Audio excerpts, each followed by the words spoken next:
When I was a carefree, innocent lad who'd yet to have his heart and mind shattered by the injustices of the world and the various surrealist art exhibits I'd viewed while under the influence of psychotropic substances, I looked at the television as a sort of transcendental form of meditation, a way to get closer to the shared subconscious humming that some might refer to as a higher state of mental existence.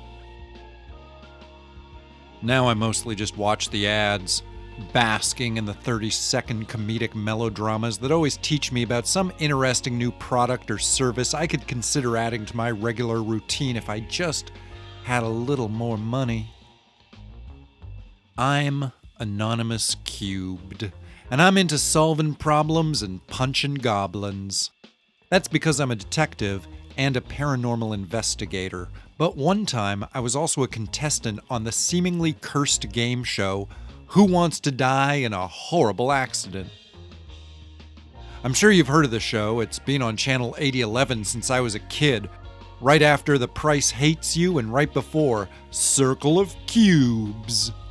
My assistant, Lydia, a kind-heartedly aggressive punk, had booked my spot on the show as a way to get revenge for the harsh critique I made of her favorite movie, Lemon-Headed Bob Goes to the Countryside, subtitled, "And there he meets a quiet old couple and they invite him up to their cottage for tea."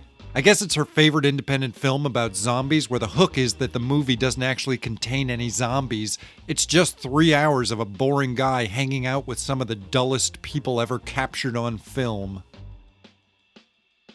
All I said was, I'd rather drink a cold glass of paint than watch that movie again.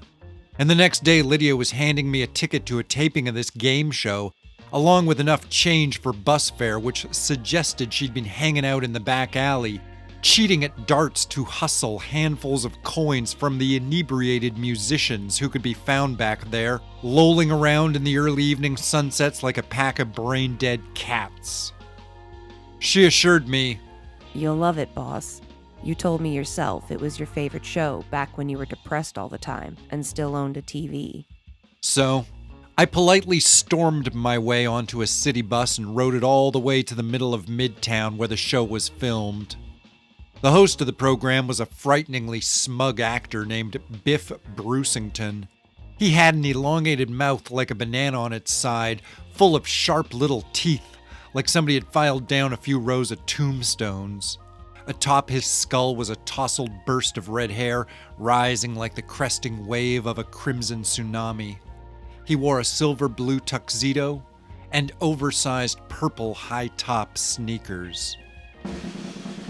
Good evening and welcome to the best damn show on TV, the most wholesome and inspiring, the most thrilling and explosive show that's ever been made, except for the thrilling explosion hour with Larry and Mike. Yes, our lawyers make us say that, but forget about everything else I've already said because now it's time for Who Wants to Die in a Horrible Accident?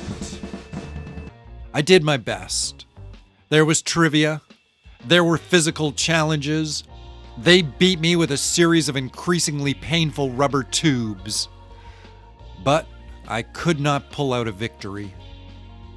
The award for most dynamic death of the day went to a woman named Beverly from the state of Milwaukee who somehow managed to tumble out of an airplane and into the path of an oncoming train. Second prize went to little Leroy Easter, who walked straight into a hive of flesh-eating ants while drinking from a big bottle of honey. He was devoured down to his bones as a studio audience cheered like he'd cured their cancers. I managed to get a few points from the Name That Fish category by naming a salmon Salvador. But none of it really mattered in the end. When I stood before Biff Brucington at the conclusion of the episode, he seemed pretty unimpressed with all that I'd accomplished. He said as much in his closing speech. You did your best, you pathetic piece of crap. But now it's time for you to go where all the losers go. To hell! Which is what we call your old life now that you've had a taste of true living here on the 5th top-rated show in the lower Midwestern continental United States. Who Wants to Die in a Horrible Accident? They gave me a copy of the play-at-home edition of the game and a ticket for the bus. And then one of the security guards held my arms while another punched me in the stomach. Then I was escorted off the studio lot and told to go back to my mother.